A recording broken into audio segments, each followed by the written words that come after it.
Assalamualaikum warahmatullahi wabarakatuh. Kembali dengan saya admin media sosial YouTube channel Sahabat Silat, Seka Rizky Sasaputra. Salam bahasa duluran untuk kita semua. Kali ini admin akan membahas mengenai suatu sejarah. Admin ngejak dulur-dulur untuk mengingat suatu sejarah loh. Pentingnya kita sebagai generasi bangsa, khususnya untuk para kadang PSHT sebagai penerus ajaran pelestari persaudaraan sejati terapi. Di sini admin akan menceritakan mengenai kisah pendekar Wesi Kuning yang berhasil mengalahkan pendekar kondang yang tak terkalahkan dari Ponorogo, yaitu julukan pendekar yang memenangkan pertandingan di alun-alun Kota Madiun ini adalah Raden Mas Iman Kosepangat yang sering kita kenal sebagai pendekar Wesi Kuning. Beliau memiliki kisah kisah ini membuat saya kagum ketika saya disahkan pada tahun 2013. Saya mendengar kisah beliau berhasil mengalahkan pendekar kondang dari Ponorogo yaitu Syekh Wulan. Hal ini berawal dari diadakannya pertandingan pecak dor atau geladak jawara yang diadakan di Kota Madiun, tepatnya di alun-alun Kota Madiun. Nah, kita lihat saya melihat dari komen-komenannya apakah benar kisah ini, sejarahnya apakah benar. Nah, ini ada yang komen, itu memang benar adanya sekitar tahun 1960-an. Entah pencak dor atau tarung bebas, beliau bertanding dengan Syekh Wulan dari Ponorogo yang tak terkalahkan pada saat itu.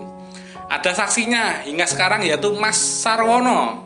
Latihan pada tahun 1961 dan disahkan di tahun 1966. Beliau mengikuti latihan setelah melihat pertandingan tersebut. Tekniknya yang digunakan Mas Imam pada saat itu ketika Mas Imam dirangkul, di sini mengatakan ketika Mas Imam dirangkul, Mas Imam menghantam dengan senam 16-an lalu di kripen bawah.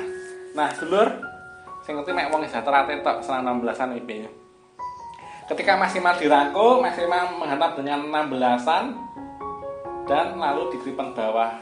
Dan saksinya ketika melihat itu langsung mengikuti latihan pencaksilat pada tahun 1960-an. Itu kisahnya yang terletak di alun-alun Kota Madiun, dulur-dulur, ketika saat itu diadakan pertandingan pencak dor.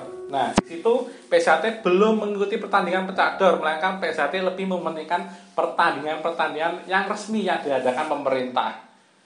Tetapi pada saat itu PSHT lalu ikut pertandingan pencak dor yang diadakan di alun-alun Kota Madiun, dikarenakan ada suatu pernyataan yang memberatkan PSHT, yaitu ketika matahari terbenam, kalau tidak ada yang bisa mengalahkan pendekar kondang yaitu Syekh Wulan dari Ponorogo, maka pencak silat yang ada di Madiun tidak boleh mengembangkan sayapnya dan melestarikan pencak silatnya di luar Madiun atau di luar daerah Kabupaten Madiun. Akhirnya PSHT ikut pencak dor. Di situ Mas Tomong mengumpulkan dulur-dulur siswa dan warga PSHT di suatu tempat dan menanyakan kepada para kadang PSHT siapa yang mau dan berani naik ke geladak jawara di alun-alun Kota Madiun. Dan ada salah satu yang mengatur, ternyata yang mengatur tersebut adalah Mas Imam Kosepangat. Dari situ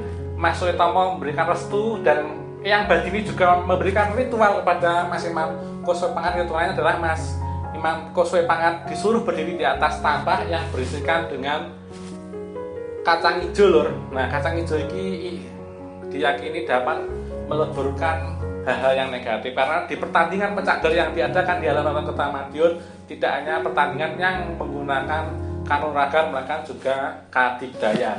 Singkat cerita, Mas Imam pulang ke rumah, meminta restu kepada orang tuanya dan nyekar ke makam ayahnya. Lalu Mas Imam Kosepangat ini berpesan kepada dulur untuk tetap tinggal di tempat dan tidak mengantarkan Mas Imam Kosepangat ini ke alun-alun Kota Madiun. Dan inilah pesan dari Mas Imam Kosepangat untuk menunggu kedatangannya setelah pertandingan itu usai. Lalu Mas Imam Kosepangat datang ke alun-alun Kota Madiun dan disambut oleh Mas Suetomo di saat itu. Dan Mas Suetomo itu menepuk pundak Mas Imam Kosepangat dan berkata, "Mati lan uripe PSHT ana ing tanganmu."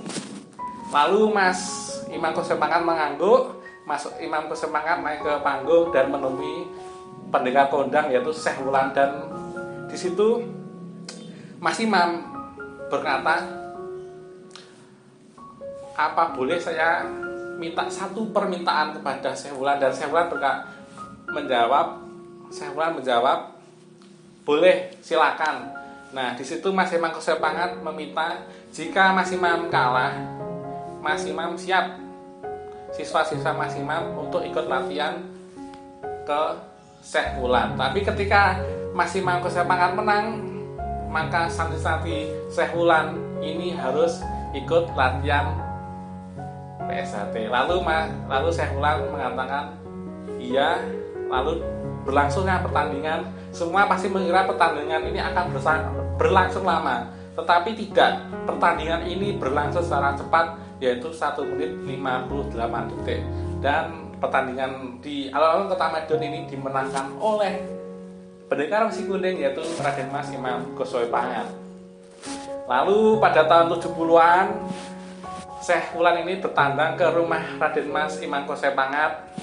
Tidak ada permusuhan di antara mereka, malah Raden Mas Imam Kosepangat ini bergurau dengan Syekh Wulan yang berkata, "Napa kula lanjut dengan gelut malih?"